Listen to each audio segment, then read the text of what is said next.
Hello beadlings, welcome back. This month we're gonna do candy gas mask tutorial. If you wanna skip straight to the tutorial part, you wanna go to this time code in the video. My eyes are down here. Pick an eye, babe, just pick an eye. For the rest of you who love me, who love hearing my voice and just enjoy when I ramble, here's some announcements. So first of all, what I cover in this video is the technical parts of how to put together a candy gas mask. I do not cover specifically like the slime part. So the slime mask pattern that I made is going to be up in my Patreon. For all patrons, lowest tier is like $3. It's very affordable. So if you want to make this very specific mask and you want patterns to do it with, I will post those over there. I'm really excited about this outfit, the candy that I'm wearing, everything that I'm wearing. I wanted to talk about it a little bit. It's not sponsored or anything. I'm just really excited. So the bra, you may have noticed, is a googly eye bra. It's handmade by my friend Bras by Nicole. She is fantastic. It's a small Black-owned business. She's just a lovely human. If you want to twin with me, I think she has 2 more of these in stock. Googly eyes. Oh, they make me very happy. This is a Scummy Bears pashmina.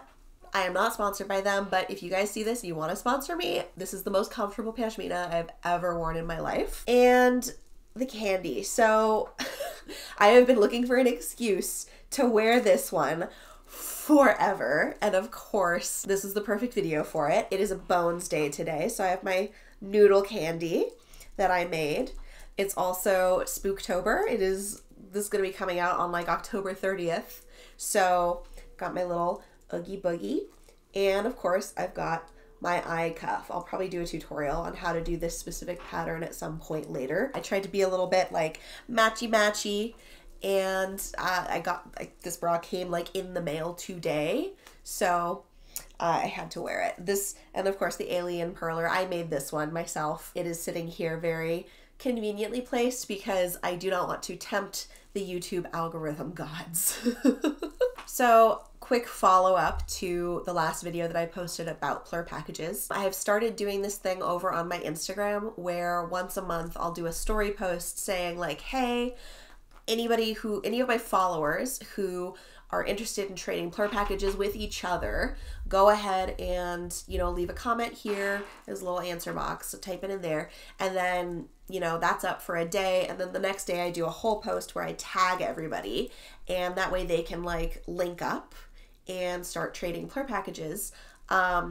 I know it is really difficult to find people to trade with, especially if you are new to the community. So I just wanted to try and do that and keep that as like a monthly feature. If that's something that you're interested in, go follow me over on Instagram. The link is down below. And I will happily keep doing it. Final thing, I am starting to work on merch. I'm looking for, a designer to work with, but it's in this very like baby stages. If you're interested in merch, definitely keep following me. I will be coming out with something at some point. We're just sort of like feeling it out right now. But as soon as I have anything, don't worry, I will let everybody know. And I think that's all the announcements. So on with the tutorial. The supplies for this project are a little more than we've done so far. So you're gonna need a mask. I do have a tutorial on how to make this exact type of mask, this style. It's a full-size mask, and if you don't know how to make this type of mask, you can go, I believe it's here, and click there, watch the tutorial, make your mask, and come back. For the canisters, you're going to need pony beads, and you're going to need clear stretch cord. I do like to use 1 millimeter clear stretchy cord for the canisters specifically. I will say, when you are making your mask, using fishing line works best for me. This is for the mask base specifically, not for the canisters. You're going to need perler beads or fuse beads. These are Kandi's World brand. And you're going to need a circular pegboard, candy needle. I personally like to use tweezers when I'm placing perlers. You can use your fingers. You don't need tweezers. I just like to use them. Scissors, tape. This is painter's tape. This is a very fat roll of painter's tape, but just like the normal size will work just as well. and an iron. This is a little fancy baby Cricut iron, but just, you know, your mom's iron works fine. That's what you're going to need for supplies for this project. Okay, two more supplies that I did not think about last night when I was filming, but you do need parchment paper. Just if you're going to be ironing perlers, you need parchment paper, and either a hot glue gun or E6000 glue. I use E6000. Hot glue gun works just as well, and you can get either of these at any craft store basically. I'm pretty sure Walmart also has these, so there you go. Okay, so since you already have your mask, what you need to do next is make the canisters, which are these little circle things that go here, right? In order to make the canister, you're going to use an odd peyote stitch or odd peyote stitch. I never know how that's pronounced. 5 across. So it's 1, 2, 3, 4, 5 across. And I'm going to show you how to do this stitch.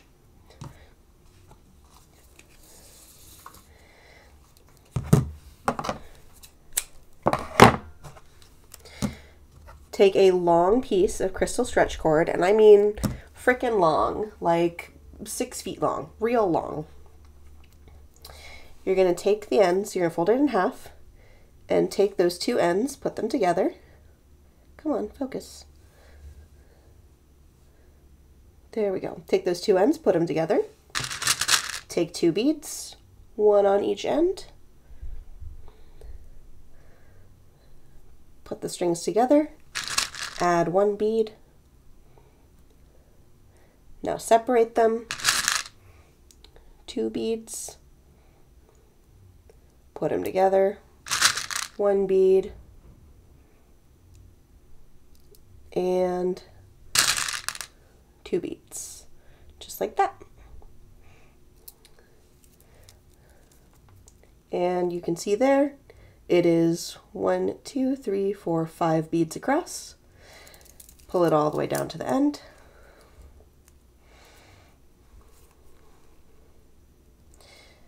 And then I like to tie it off just a little double knot.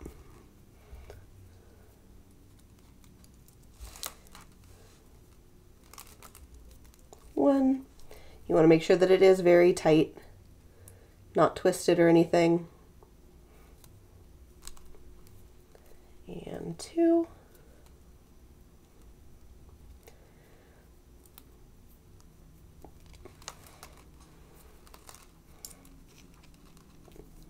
There you go. Now take one of the ends and tie your needle on.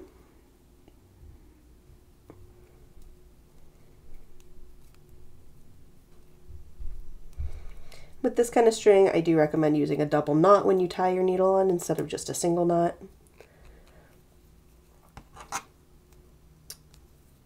Put the string through one of the beads. Oop, just one of those beads. There we go. Now you're going to put beads in those 2 empty spaces. 1 and 2. String's coming out of the end. Now you're going to put 3 beads. 1, 2, 3.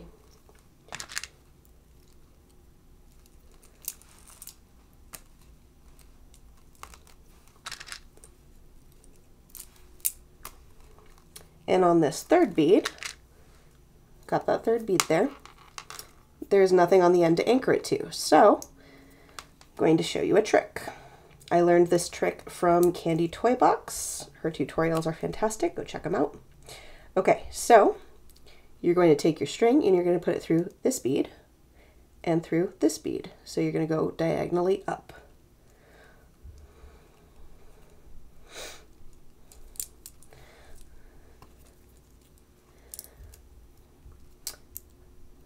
Then you're going to take your string and go down 1, put it through this bead, and then this bead, and go diagonally up again. So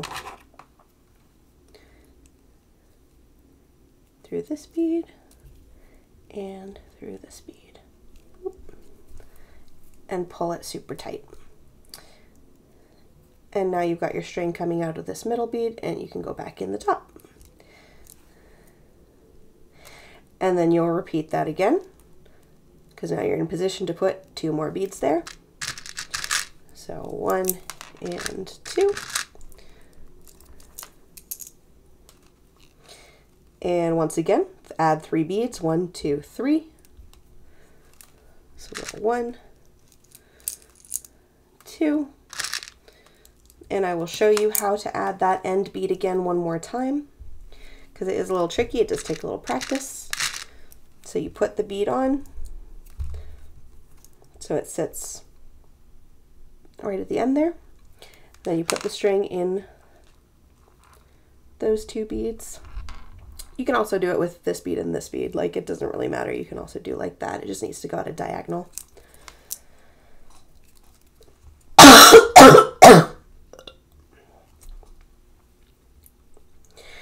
And then, so we did the down diagonal this time, so then we go up through this bead and that bead. Just like that.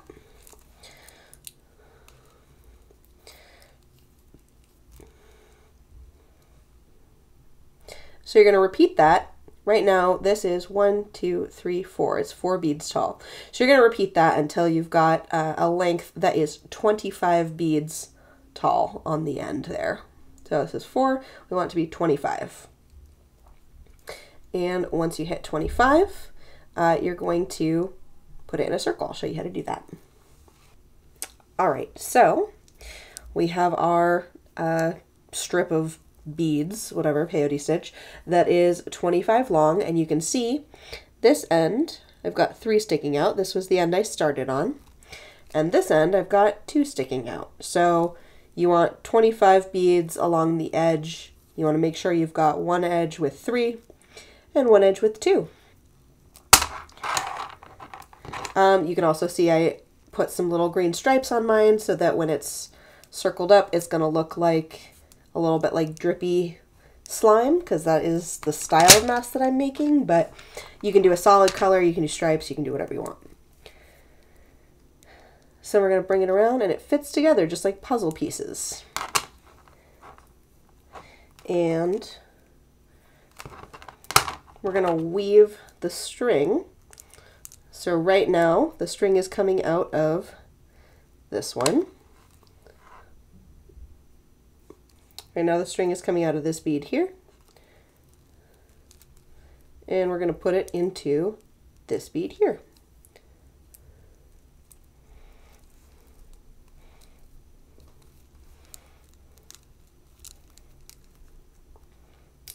And then coming out of this bead, we're going to go into this bead, and then that bead, and then that bead, and then that bead. So we're zigzagging back and forth to weave the 2 ends together.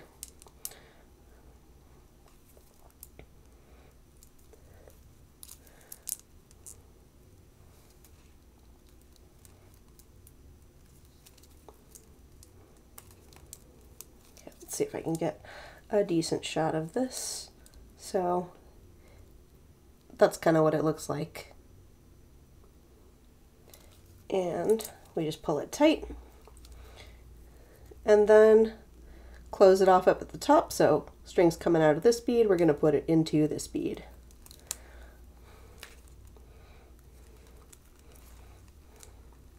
And then I usually will just move it one over. Make sure it is pulled tight. There we go. And then tie it off. Boom. And I will do a triple knot here because we don't want it coming untied.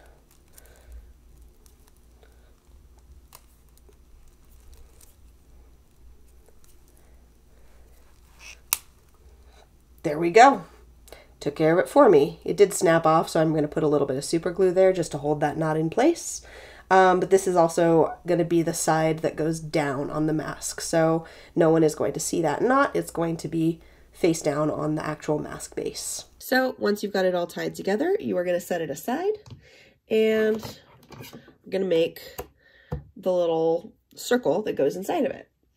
I want to make mine drippy.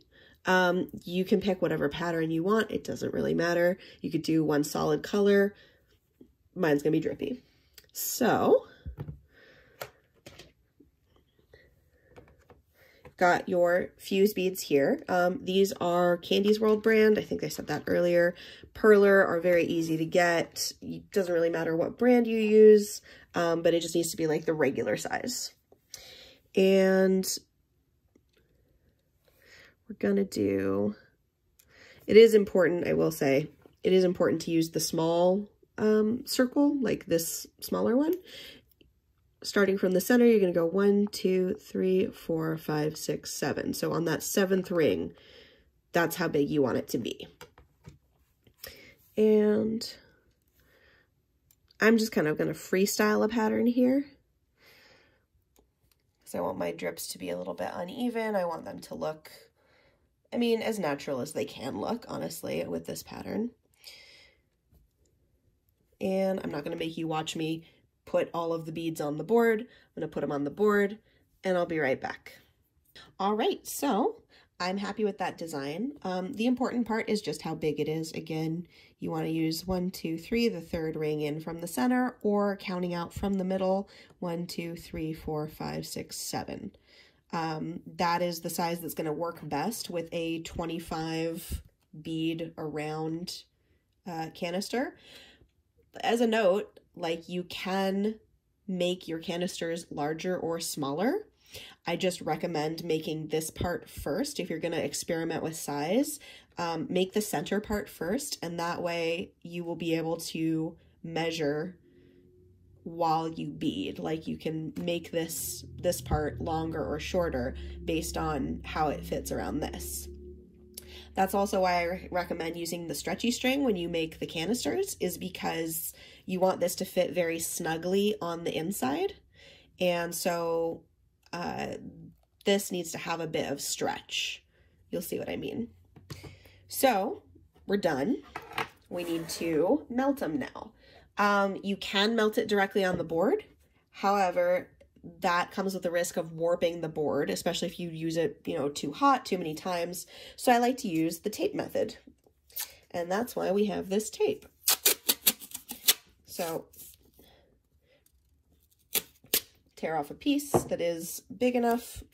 If you have smaller tape, you would do this in multiple layers, but make sure that it is entirely covering the circle and down, all in one smooth motion. Don't hesitate, and tape the sides to the table. That way your beads will all stay in one place. And then we go over it and just make sure that all of the beads are sticking to that piece of tape. And of course, that makes the camera wiggle because my camera is mounted to the table that I am enthusiastically wiggling. So I am so sorry. There we go. And then just flip it over. And ta-da! Now you're ready to iron. I have my handy dandy little baby Cricut iron here, which is perfect for small projects like this. And a giant piece of parchment paper, which is frankly overkill. I should not actually iron it on top of this thing. So hang on a second. Okay, great. Now, parchment paper. This is literally just like regular kitchen store parchment paper. When you buy like perler sets, a lot of the times it will come with parchment paper. I don't love the parchment paper that they send you. It's weird and like waxy for some reason. So I usually will just use regular stuff. So now we're just gonna iron it. And I like to do slow circles while pressing down.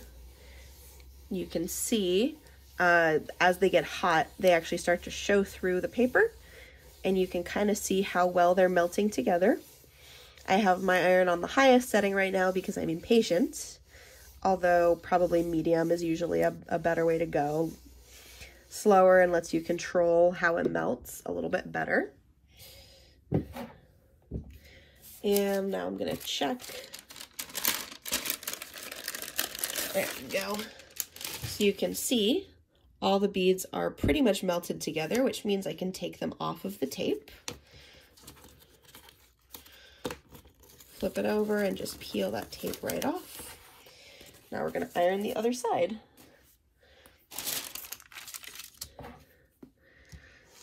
Same thing, slow circles while pushing down, and just watch the beads to make sure that they don't over melt. They don't start like bubbling up or doing anything too funky. And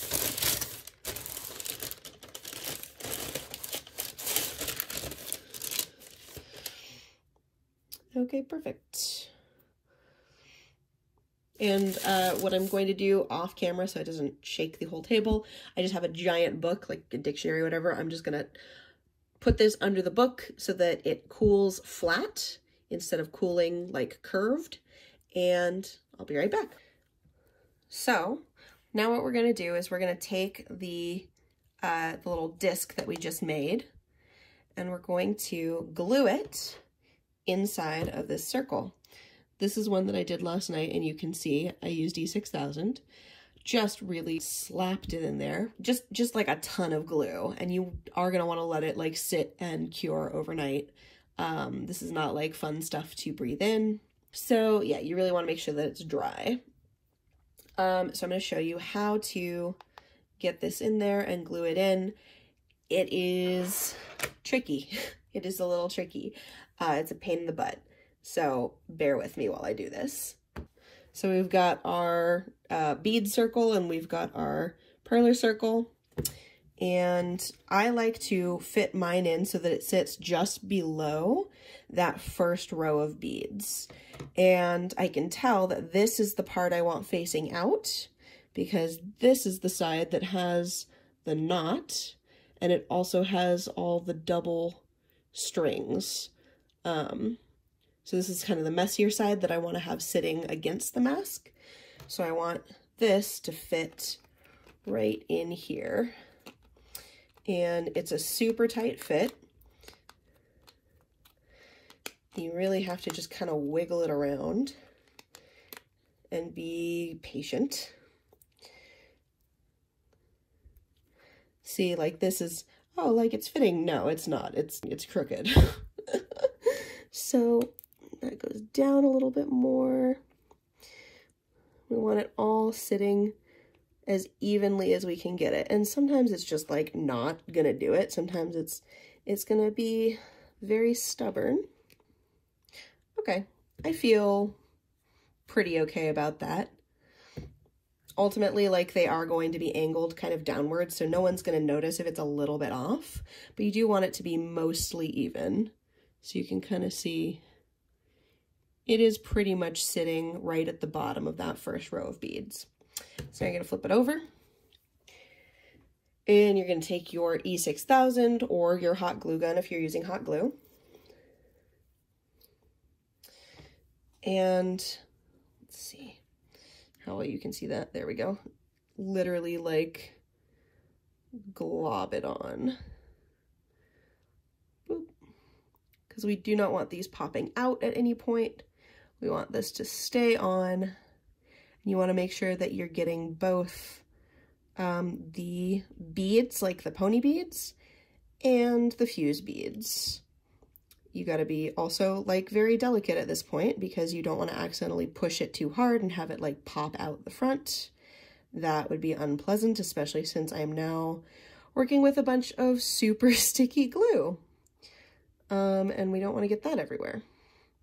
So just patient and gentle and globby glob. See? So now you can see it's all around the entire edge. And we're going to put that to the side and let that dry.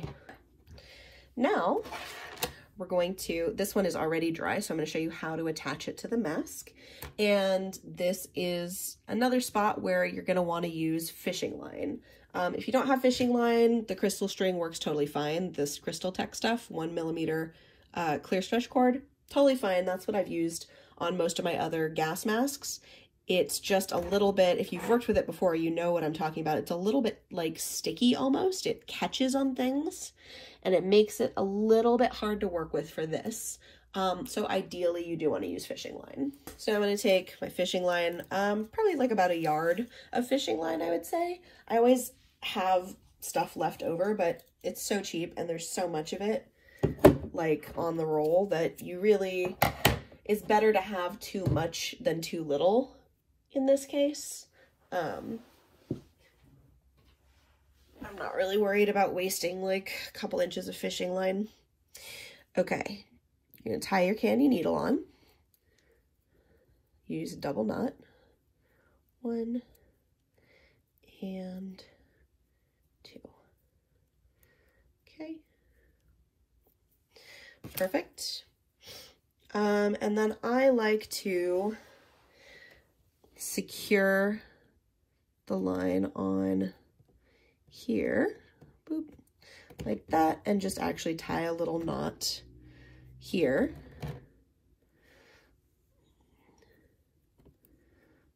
Little double knot.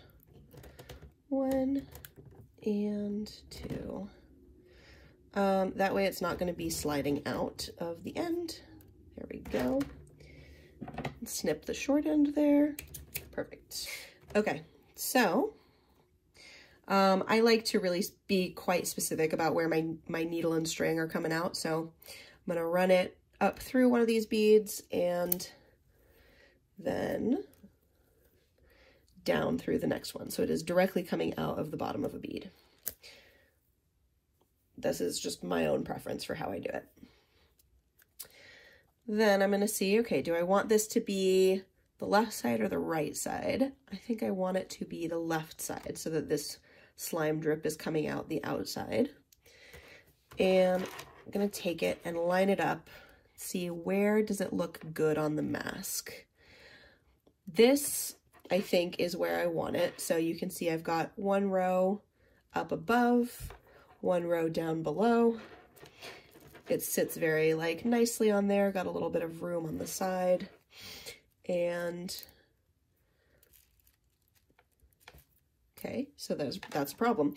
This is the middle. This particular stripe is the middle, and where I had it sitting, it was sitting directly on the middle, right? That's not gonna look good. So we're gonna readjust. We're gonna move it over to the side a bit more, just like that. Perfect. So now it is touching this top bead here, it is touching that bottom bead there, and it is 1 row away from the middle. And that actually works a lot better. So with the string coming out of one of these beads, you're going to pick whichever bead it's closest to. Right now it's actually sitting on top of this bead here. We're going to run the string through that bead.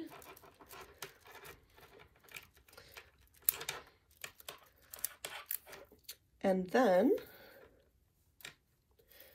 come here you, and then we're gonna go into the next bead over here, like that. And then over to the next bead and out the bottom. Pull it tight. Make sure it's still sitting how you want it. And then pick a bead on the mask, like that, to go through, and the next one here. You are literally just sewing it onto the mask.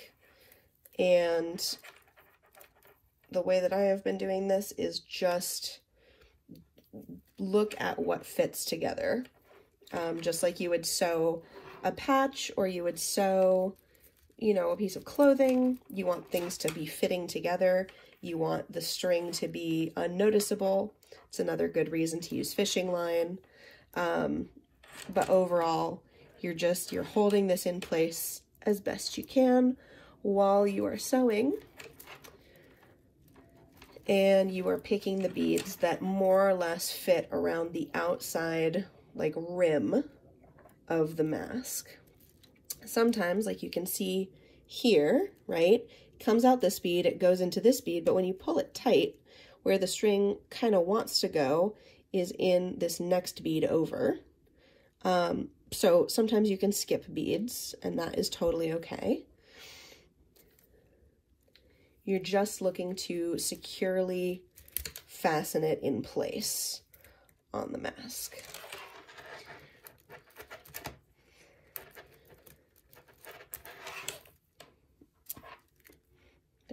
go.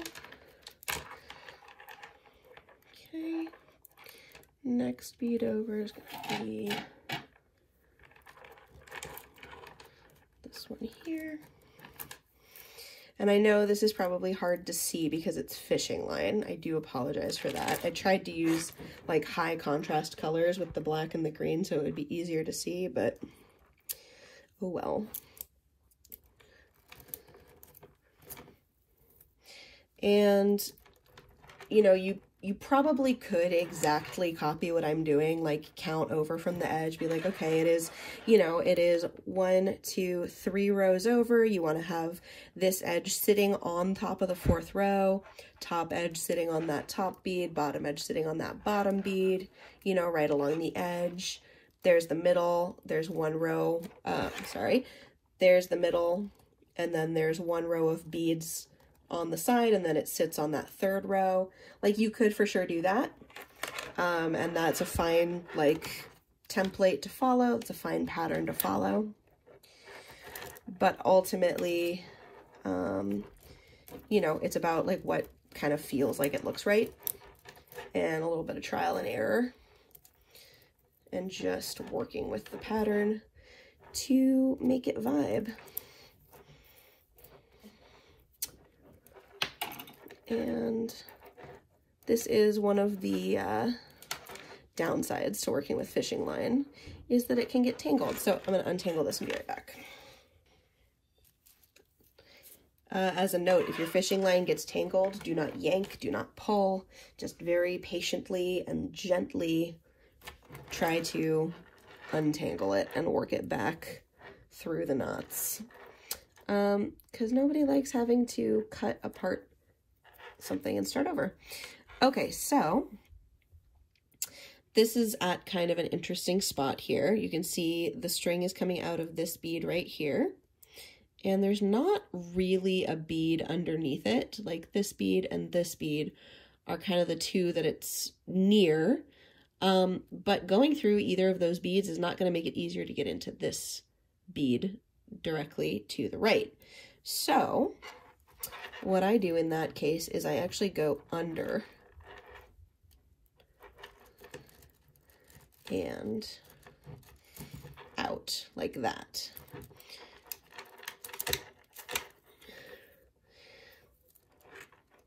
And because it's fishing line, you don't really see that there's a little piece of string sticking out there, which is really nice. So now we're going to go into the next.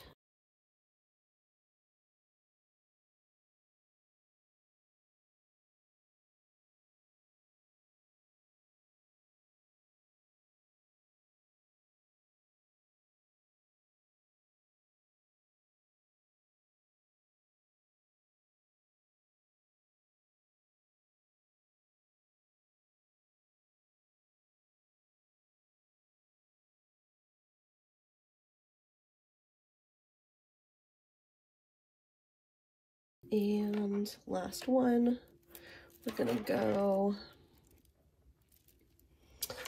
back in through this one and up. There we go. Okay, so now it is fully sewn onto the mask. That's not coming off. It's very tight. And I just tie it off here. Same way that I do everything else, basically. Just, let's see, I'll move it up one just to make it a little easier.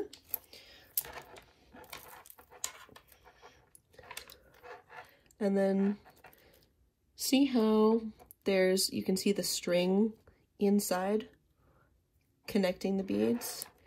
I'm gonna go like that. And through. So that's one knot, and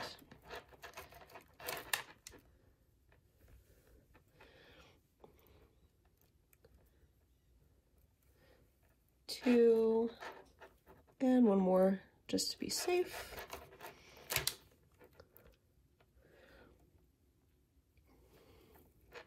Three, you go. So there's a triple knot in there, and because it's fishing line and it's so skinny, you can't even see it. And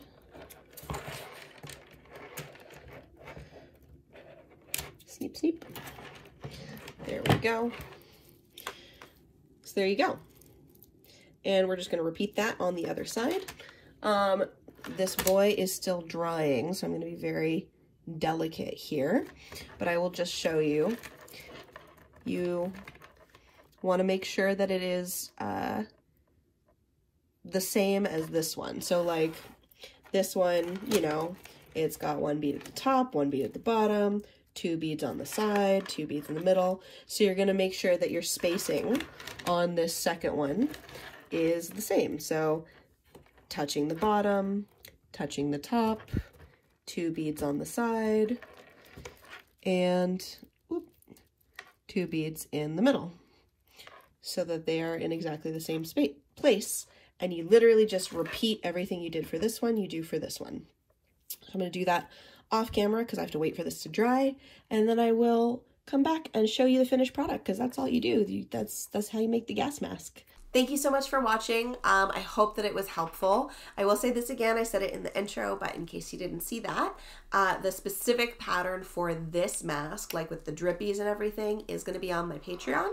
So if you want to like fully recreate this and get the full pattern, I will post it there. If you do end up making a candy gas mask from this tutorial, go ahead and tag me, send it to me on Instagram. I love seeing what you all make, and I try to like repost some of them onto my story so that everybody else can see what you made too. Let me know in the comments what you want to see next. I will try to get to it as soon as I possibly can.